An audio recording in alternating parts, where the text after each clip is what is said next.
Different start this evening to our show. Wow.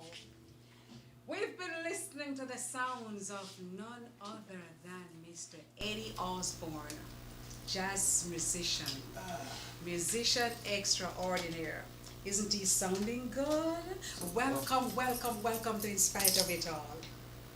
Thank you very Mr. much. Edde Osborne. Peace. Welcome. Thank you very Wow. much. Thank you very you much for for a having me. wonderful start. You're welcome. Let's jump straight into it. Who is Edde Osborne?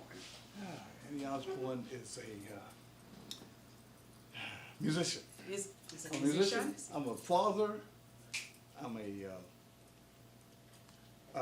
I'm also a mentor. I try to communicate with the younger generation and help them to see how confident they could be if they just love themselves, and Through music or how? Can you give us? Well, most likely you want to love yourself. You want to. It's the key to avoiding a lot of trouble, getting into the wrong key things. to avoiding a lot of One trouble of the is keys. loving One of the yourself. keys. One of the Right, keys. right. One of the main keys is loving yourself. Because you'll automatically know when something is wrong. You get that feeling. You just know, wow, I shouldn't be doing this. And then sometimes you'll go ahead and do it anyway. Okay, question. And Question. Yeah. For you. Did you always love yourself? no, I didn't. Tell No, us I about that time I didn't. when you didn't. I grew up not confident, always feeling that I wasn't as good looking as the other guy, and I couldn't have the best looking girlfriends and stuff like that. So that played a detrimental part in my downfall, because I turned to drugs. I turned to other people for guidance, and I was hanging out with the wrong people, and ended up in a real bad place, a place where I was there for at least 10 years, and it was a very sad time in my life. At that Very time, sad. where were your parents? Well, my parents, my mother who died in '87, and I started really messing up in '84.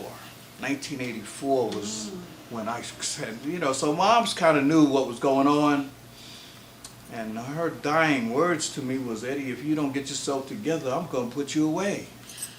Those were her dying words to me in the from her hospital bed. She never came out of the hospital. But then the events in my life. What did you think? What were your thoughts when she said that? Did they have any impact on you at that time? Well, at that time when she said that, I was like, well, I wonder how she's going to do that.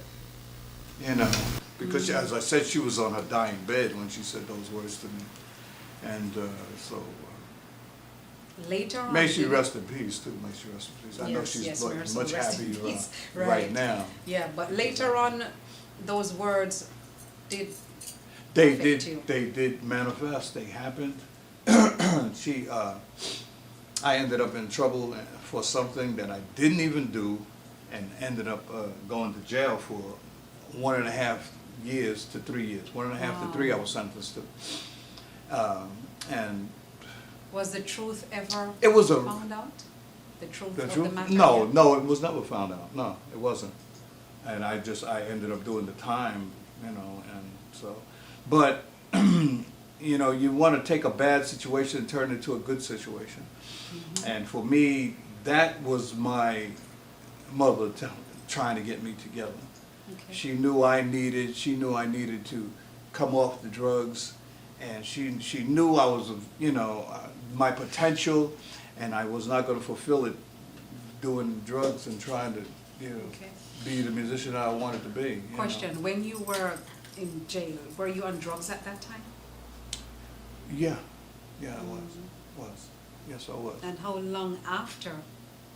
Well, it was strange because even after I got out, after doing the whole 18 months in, and then another 18 months out, even after that final 3 years was up, still I was right back into them, and right back into the drugs again, and it was like it wasn't until I was finished that completed that 3 years, and my real wake up call was when Children's Services took my first daughter from me.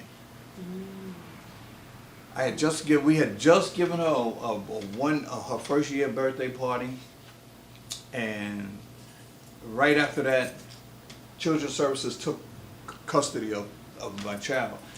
Why? Because her mother hadn't followed through with court dates. Court dates to keep the custody. Right. And so I didn't know that she had these court dates, the important court dates that So they took the child, my kid, my first daughter, by her. And what happened to you at that point? At that point, I realized I needed to stop. You know what I mean? You realized you needed to stop. I needed to stop. I needed to stop what I was doing, take a good look at it, myself, and say, man, Ed, pray. You need to pray. Pray. That's what I needed to do. I needed to pray. Pray. Of all the things in the world, pray. Yes. Wow. I needed to pray. Do you remember that prayer? Yes, well, I do. I said, Lord, please tell me what do I need to do to get off of this?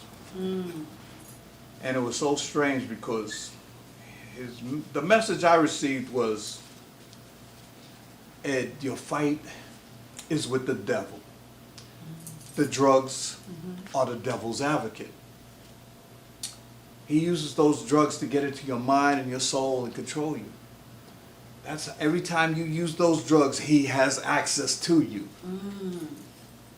So Lord said, Ed, if you can't beat the devil yourself. The devil is a very, very powerful supernatural thing. Very powerful.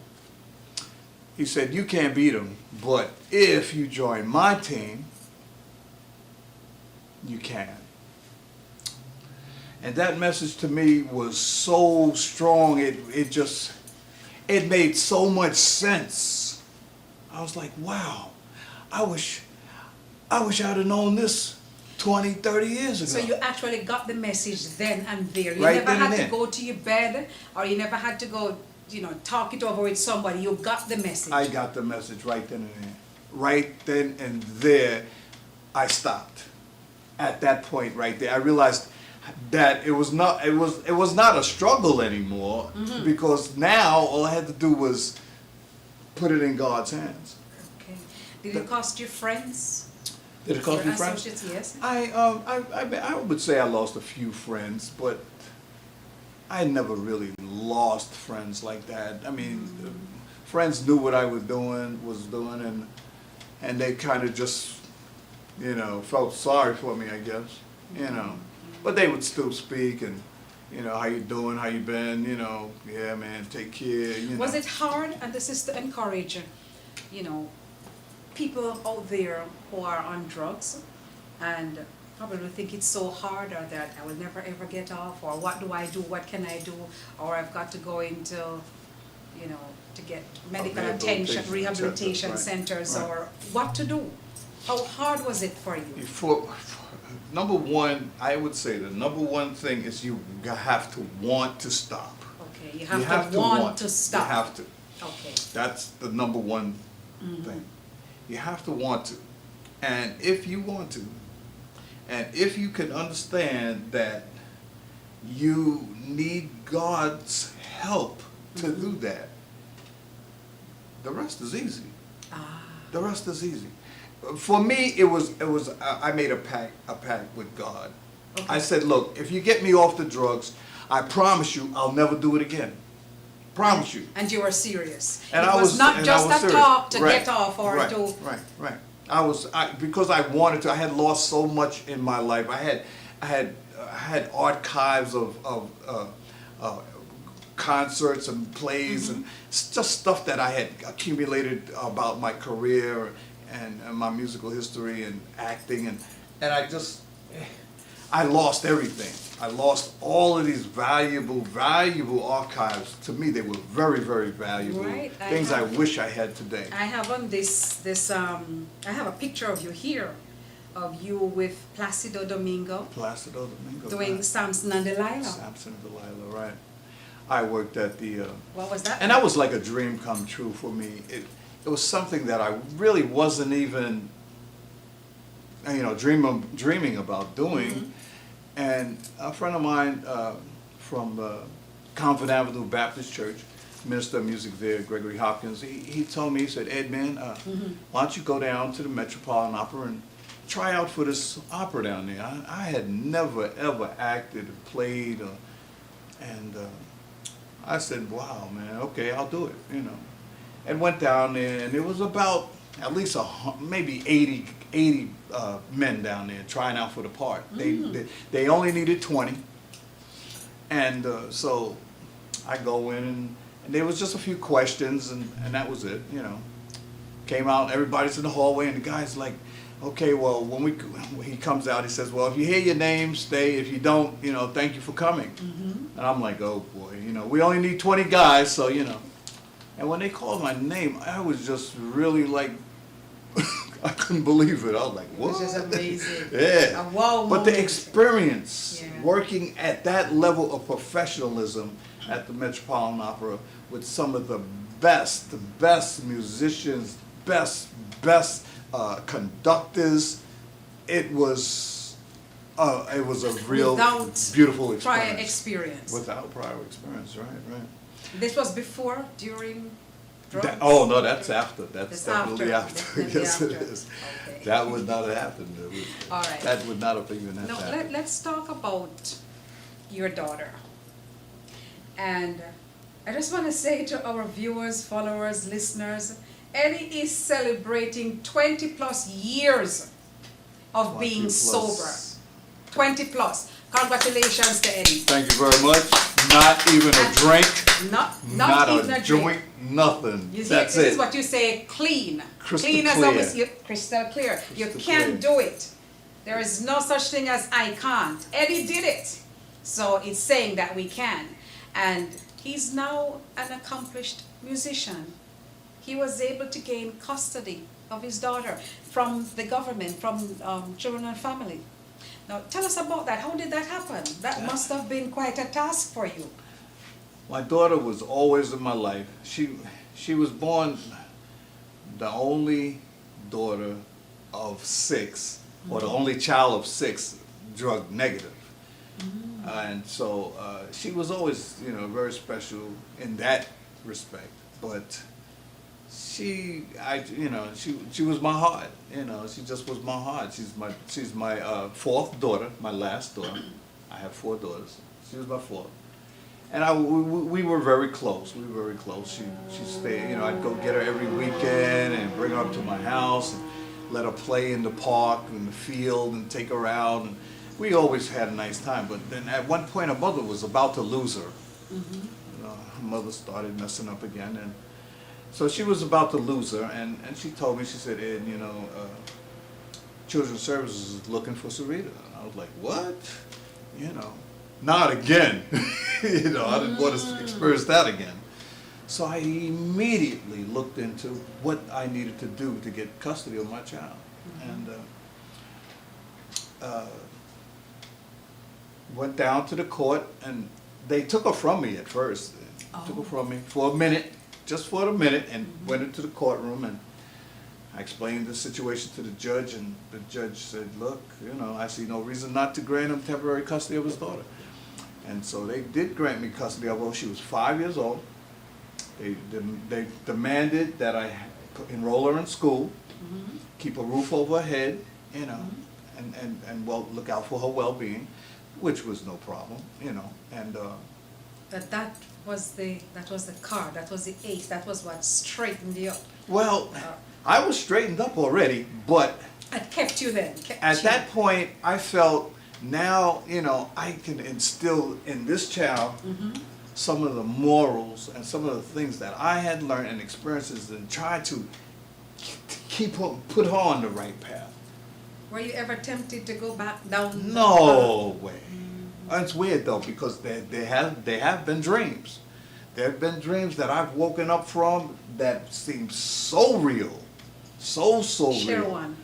Share one. Share one. Mm-hmm. Here I am, running through one of the abandoned buildings in the South Bronx, trying to get away from some guys that's trying to steal some drugs from me. Mm-hmm. You know what I mean? And I'm anxiously, I'm overwhelmingly trying to hold on to these drugs because I want to do them in the dream. Mm-hmm. And it's weird because when I wake up from it, I'm like, oh my God, did I do it? Don't tell me I did it. Oh. Don't tell me I ruined my sobriety, Mm-hmm. Don't tell me that. And I was just lay there for a minute and I'm like, okay, I'm still cool. Okay, it's a dream. Oh my goodness. I'm still Wow. cool. Because I promised the Lord I would never do it again. Right, right. And I don't play with the Lord. The Lord is much too much for me. So Much too much for you. Did you ever have times when you felt like the Lord failed you? Or he made you go through the ringer first? You suffered first before he came to... I believe that was part of it. I believe he had, that's why I say I'm trying to take a bad experience and turn it into a good experience because I feel he did send me through that for a reason. You know what I mean? And it was strange because one of the things I sold when I first started messing up was a Bible. And it was... Oh. Okay. It was a special Bible. This was a Bible that had verses in it that they don't put in the Bible. It was an antique Bible, Okay. Given to me, probably worth a few $1,000s, and I sold it for $20 one night. And I believe that was like the Lord. At that point, the Lord said, "Okay, you know something? That's the way you feel about it. Okay, let's see what you could do on your own." And he just let me go on my own. Like, go ahead. Let's see what you got. And the experience, I learned a lot of things, but it was it's an experience that I went through that I am so sorry about. I am so sorry I went through it. And all I can do now is try to use it to help somebody else see the light like I did. That's the only good thing I can conceive of trying to do with my experience. But that's a good thing. It was a very sad experience. It was very sad when I look back on it now. All the ground that I lost, even musically, because we're talking 10 years where I didn't even touch an instrument. 10 years, Do you feel you could make up? No, I don't think. I mean. At this point now in my life, there's just so much you have to do just to exist now. You have to work, you have to do this, and you got so much. I have so much to do in the course of a day. Trying to just play that and play instruments all day, it just doesn't happen. I'm pretty close to that though. I'm working with. You'll get there. You're pretty close. I mean, I did make a remarkable comeback because it wasn't but I started back on the soprano sax. I am a flutist, or flautist, and trained formally all through junior high and high school, so I can read, I can write, I can arrange, I can read scores, I can even repair instruments. And I'm an excellent engineer, audio engineer. You're a one-man band. Yeah. You're an engineer. I'm also an audio engineer. You play, you write, I write. you read music. I read music, right. Which is your favorite? My favorite is that soprano sax. This one here. That's it. That's my baby right there. Sound off for It's us just a real. Okay.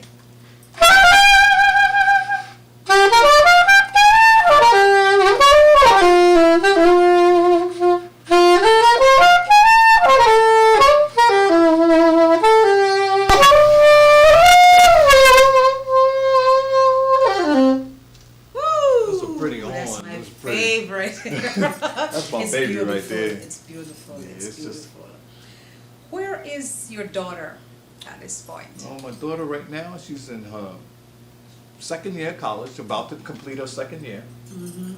She is a national honor student.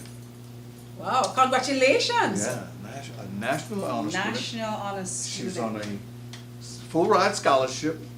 She's majoring in international business. She's a very smart, focused kid. She will be studying in Taiwan? Taiwan. She'll be going to Taiwan next year to study abroad. Congratulations. Yeah. That's quite an accomplishment. Oh, But when you look back at where you're coming from with her to now, you must be quite a proud daddy. very proud of her. All my daughters are great, but Yeah, but she was the Sarita- only one that I actually raised, and that's why she's just special because I had hands-on raising her all the way. Really? Tell us about that. A man raising a child, And that especially is a daughter, just a little so girl. important.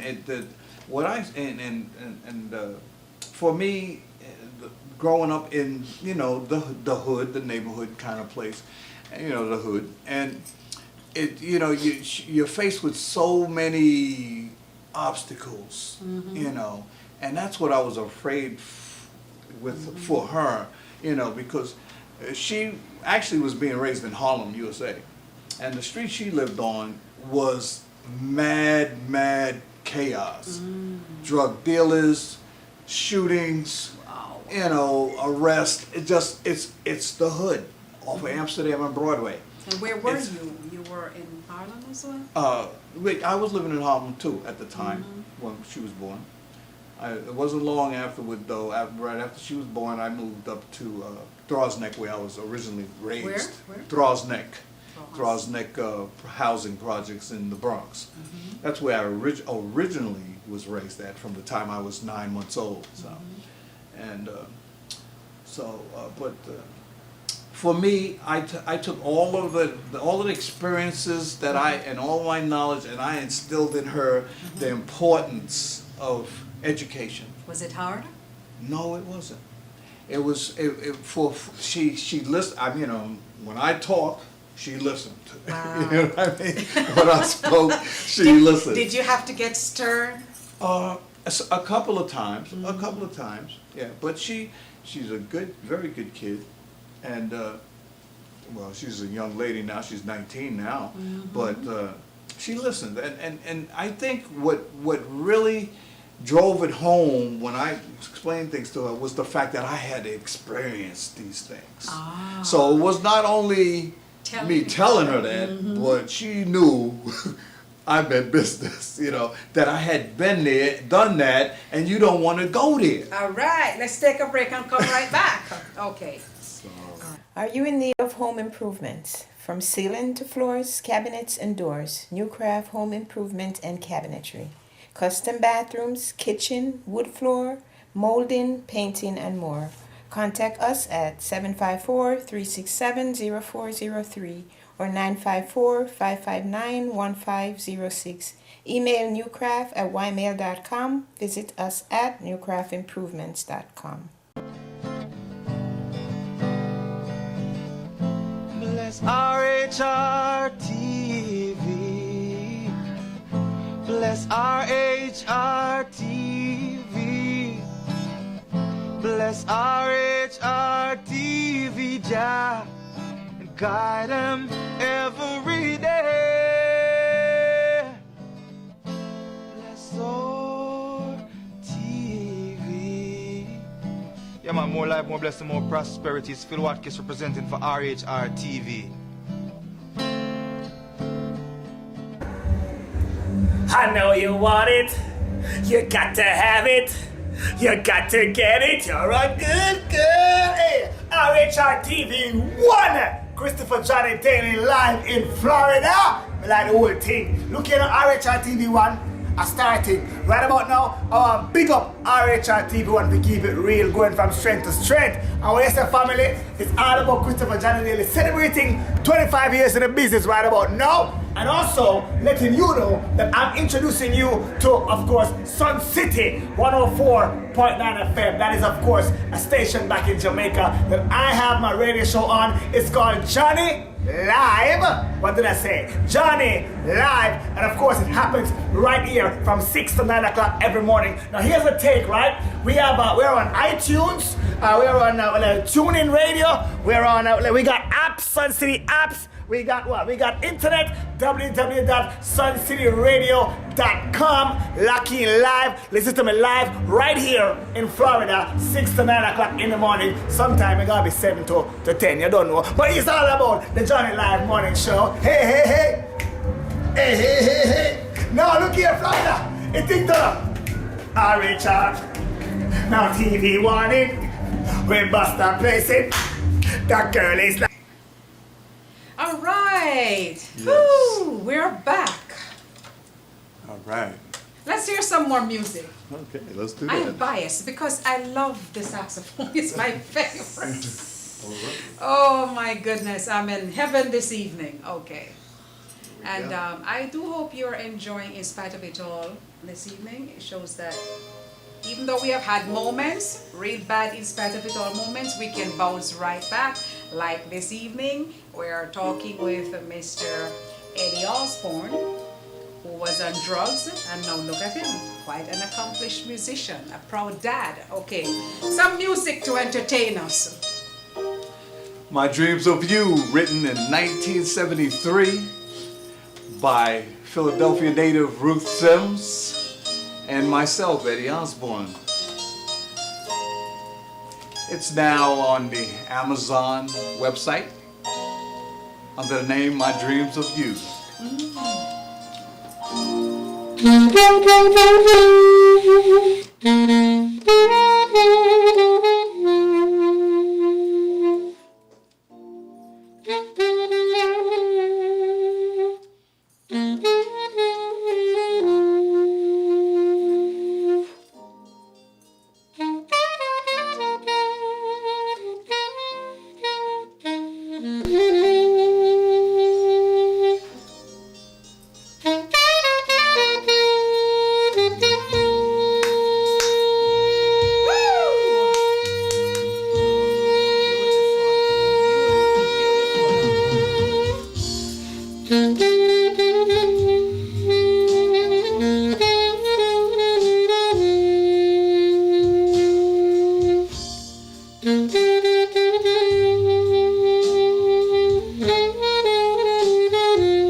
Lovely. Thank you very Beautiful. much. I tell you, a musical treat.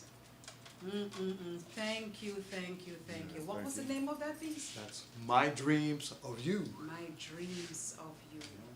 Isn't that lovely? And this piece is on the CD. CD produced by Edde Osborne and Francine Adams on the famed Futures label. The label is? Famed Futures, yes. Famed Futures. Famed Futures. Famed Futures label. And the CD is to be found on Amazon. Amazon. You sure? You have to have that in your collection. Wouldn't you pay any money to go hear Eddie play any place, anywhere at all? Whew, beautiful, beautiful, beautiful Valentine's Day, weddings, parties. Weddings. My specialty, weddings. Weddings, Yeah. speciality. Yeah. We're coming up to June, the month for brides. Weddings, brides, parties. Wow, beautiful, beautiful, beautiful, beautiful. Thank you very much. Beautiful, Yes. beautiful. Really talented. I'm working on it. I am working on it. You're doing an excellent job. Question, how much, besides high school, how much training have you had? Are you self-taught? Training? Well, it started out as being self-taught because my mother played keyboards. She played for the church. And it was real strange, you know. My father played a little harmonica. You know, nothing professional, but my mother did play for the church. And she's from New Orleans. She was from New Orleans.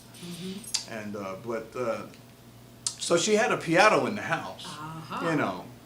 And I would look at this instrument and just say, like, wow, how do you play, how do you play that instrument with so many notes on it? You know, it just looked like, wow, that's a lot of musical notes, you know. And it wasn't until I actually picked up my first beginner's book and said, I'm going to teach myself how to play this instrument. You're going to teach yourself. I'm going to teach myself, yeah. Self-determination. And so at that point, I was only about 6 years old. At 6? Yeah, and I started Wow. trying to figure out the piano, you know. So, but I didn't start actually getting good on it till I was about, I would say about 9. At 9, then I kind of understood the instrument and started, you know, I started How many figuring it instruments out. do you play? Oh, about 5. These are the 3, but you know, you kind of would. Tell us again the 3. That's the flute. The flute. That is the soprano sax, and that is the alto sax. Okay. Most saxophonists play the tenor sax, which is bigger, a little bigger than that one. And then you have a baritone sax and a bass. And I suppose you play all of them. Well, I can. But those They're are all kind of related. Yes. You know. All right. Right. So those 3, and then you play the piano. Piano and drums. And drums. Right. Piano and drums. Percussion. Percussion. So, mostly, you know, with today's keyboards and things, you know, you can just about get any sound you want out of the keyboard. Right. So, you know, I can do, I lay down my own tracks, like the track you just heard was, that's all me playing everything, basically. But question about the keyboard, even though it plays everything, any and everything, how much do you really like it? Or do you prefer to pick up an instrument and make that sound, create that sound yourself? Okay, well, my point is the piano, the new keyboards, you can literally program music into them to play what you want them to play. But there is the musicianship of playing the keyboard. Isn't that a lazy way out? So in some cases you may want to do that. I mean, like say for me, for instance, there are certain passages that I'm not that accomplished of a keyboard player to be able to play them. So yeah, I could program it in there. And I ask this question because let's look at photography. A photographer likes to pick up a camera and fiddle around and set this and look for the aperture and you fix this and you do that yourself. The craft, the art of it. But now everything is digital. Right, so right, now with the right. keyboard, there's not much challenge to it. Oh, there's challenge. It is? There's challenge. Oh, yeah. I mean, you still have to play it. In some instances, you can program it to do certain things, but a real keyboard player is going to be able to play it, actually play the instrument, you know. The part I was referring to, though, is that the keyboard makes all sounds, all instrument sounds. You can get a bass sound, you can get a drum sound, you can get a violin sound, you can get a trumpet sound, saxophone sounds, French horn sounds, oboe sounds, flugelhorn sounds, etc. Trombone. name it is there. It's all instruments are there, all of them. You just, you know, and with today's keyboards, you can even tweak it so it sounds just the way you want it to sound. So, you know, like when I say I do all my the art is still there. Oh yeah, Okay. you definitely need to know how to play it though. You What definitely inspires you to write music or song or? That's a good one because I don't write many songs as a writer. You know, and I can write, but I don't write many songs. Usually it's love that will inspire me, or just an experience. You know, like about 3 months ago or so, I was here down here and I played with a reggae band up in the city of West Palm Beach. Okay. And Mauritius and the Reggae All-Stars. And it was my first time playing with the reggae band. Ah. And okay. they were really, really, really great. I see them rock the house, had everybody in the audience All right. dancing. Okay, And, that's them. What did that do to you? well, What they was the allowed me to experience sit like in for with the you? group, for one thing. And so it gave me that feel, the feel of the reggae feel. That added to your beat. passion, because I see It you did. with the instruments. It Yes. did. And immediately when I returned home to Ohio, I sat down at the piano and a song I was thinking about writing one way suddenly turned into, I'm gonna take this reggae now. Ooh. Okay. And the Reggae, song reggae. came out Reggae. reggae. Reggae. I see, I'm not even saying it right? Reggae. Reggae. Reggae. And the All song right. came out fabulous. Wonderful. Fabulous. So that And- will be on your next CD Oh yes, coming up? yes. The name of the song is "It's in Your Face." It's in your It's face. in your face, All right. and it's a song about just Let's take a everyday- break and come right back. We're having so much fun in here. Peace. We are Fab Five, and you're tuned to Real Hard Roots TV. Keep watching. Roots TV are the boss. Fab Five says so. Never let them get you down. Never let them see you frown. Never let them lead you astray. Starting today, live your life your way. I say, I'm tired of the strong when you're locked into RHR TV. Keep it locked every time I say that boom shot. Never let You're about to enter into a journey of maximum entertainment for the entire universe. Always remember, the universe would not be the same without RHR TV 1. Go on time the building, reporting live. Are you in need of home improvements? From ceiling to floors, cabinets, and doors, Newcraft Home Improvement and Cabinetry.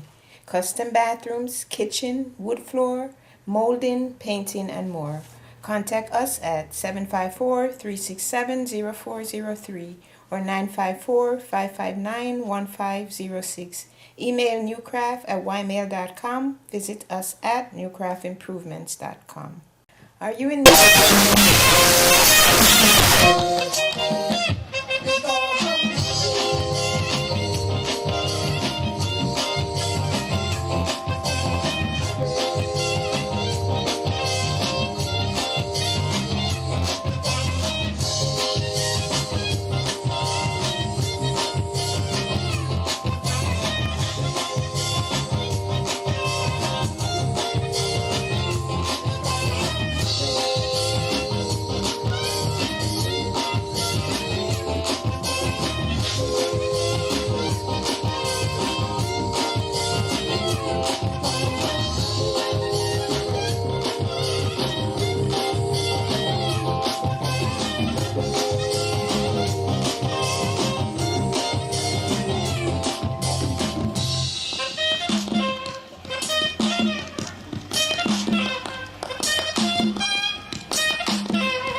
very short, but I guess, what's the name of that piece? That song I was playing? Oh, I don't know if you was ready. Miracles Happen. Miracles Happen. Yeah, yeah. All right. Now, you performed recently at the Pompano Jazz Festival? That's what it was? Right. Seafood Festival. Okay, and we do have the CD here, the DVD, so Okay. we'll take a look at We just played. portions of it. We just played a portion of it. You just play a portion of it? So that's why I was saying you must comment on it. Oh, comment on it. You never see it? Because we didn't see it. No, we were having too much fun. I didn't know that you wanted me to play though. I wasn't really playing that. I was just warming up. You were, you're just warming I up? wasn't, yeah. I didn't, All I right, didn't so know now that you're warmed up, can we get something? Yeah, but I gotta Can you start look that back- track over there. Look back for it. Can I start that track? I'm gonna play it to that track over there. Is that gonna be all right? For me to walk over there and start it? Can you walk behind? Yeah. Yeah, go walk behind me. Okay. RHR, you rise forever. Yes, you will rise. Ain't nobody in hurt can hold you down. RHR TV #1, the real hard roots. You can never find another one. Christina Starr said that.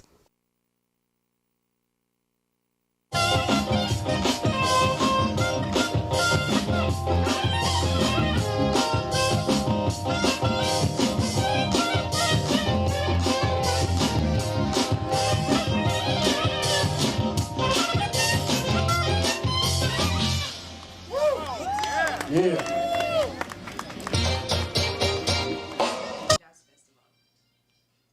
What was it like? That was my very first time playing at a beach for one thing.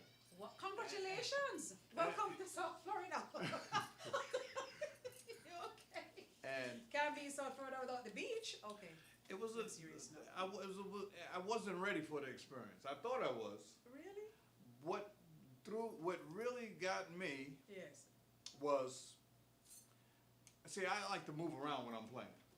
I like to Yes. come get up close with the people and play right for them. Right.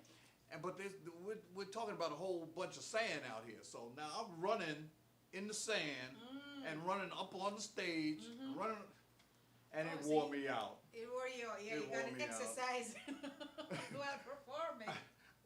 I didn't realize running in the sand could weigh you down like that. Okay, so what you need now is just a couple more, and then you'll be good Right, to go. right. I'll know better next time. You'll know better next Yeah, time. I won't- But it was I a good won't be running. experience, right? It was a great experience, and then it was so hot. It was about Yeah. 92 degrees, Wow. and I wasn't really prepared for it. So I kind of got winded. I got winded trying to exert the normal energy that I would. You know I what? needed to You reserve know a little what? bit. That's just another level. That's just another test for you, Sure, of another course, level for you to master. Right, That's right. what I am thinking. Hey, And I'm pretty Right. sure well, they the said patrons, the audience loved you. Because you're so passionate and so involved in your work, in what you do, and in the music. They said they would bring me back next I'm year. pretty sure. Where do you see yourself in the next 5-10 years? Overseas, probably. You know, you playing in Europe countries and stuff. I like to play music. I'm not, having to have to survive like you do. I'm really into playing a lot of R&B stuff and pop music instead, and it's not really necessarily what I enjoy playing. I'm more into standard kind of music, pretty music. I mean, all music. If it's good, I like all music. So if it's good, it's good. Okay. I don't want to have to focus on one type of music. You know what I mean? And right now, that's kind of like what I'm doing, focusing on this one type of music just to keep the work coming. Well, you know what? It sounds to me as if in the future, in that 5 to 10 year span there, you will be creating something new, and we will be taking a break. All right. Johnny Osborne, the dancehall godfather for RHR TV. If you're happy and you love it, everyone, Jack it up, me operator one more time. It's everyone. RHR one more time. Yes, this is Johnny Osborne. It's the boom, Mr. Bam. It's just one reggae Egyptian. We're I stand in Florida now tonight. It's all about, yeah, man, the real hard roots TV. What a TV, you see me? Many more like me. Wash! Nah, let go. Do good. It's the boom, Mr. Bam. It's just one reggae Egyptian. We're I stand in Florida now tonight. It's all about, yeah, man, the real hard roots TV. What a TV, you see me? Many more like me. Wash! Nah, let go. Do good. It's the boom, Mr. Bam. It's just one reggae Egyptian. We're I stand in Florida now tonight. Green Market. Okay, and we're back, and it says all good things must come to an end. Eddie will be back, I'm pretty sure, when we have a 2-hour show. Or we'll do this live, maybe on the beach and the sand somewhere. Right. But we've enjoyed your company and your music. I've enjoyed being here. It was a real pleasure. It was very relaxing and very... Right, very informal and stuff. Yeah, very, you are an energy that cannot be contained. Cool. You have to be moving around. So next time we'll do all of that. Okay. But sounds good. That sounds good. It sounds good. Yes, ma'am. And tell us about your CD briefly. The CD on Miracles Amazon. Happen. I'll be playing. The CD is on Amazon. That's the My Dreams of You CD. It's on the Amazon. It's on the Famed Futures label. So But I'll be playing in, where's that I'll be playing? No. West Palm Beach. Yes, it's West Palm Beach. What is that, May 17th? May 17th. All right, I'm Consult inviting Management. us all to go out and take a look-see, go and enjoy Eddie's company. And Eddie will be taking us out with one of his instruments there. All good things must come to an end. What a pity. I was having too much fun. And again, it's in spite of it all with Maxine and Edde Osborne.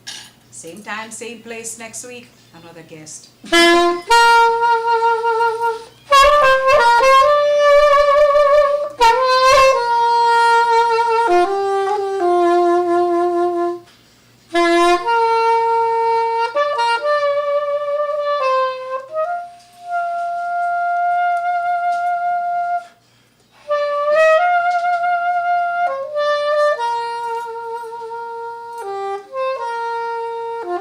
Give us something lively now. End up with something lively.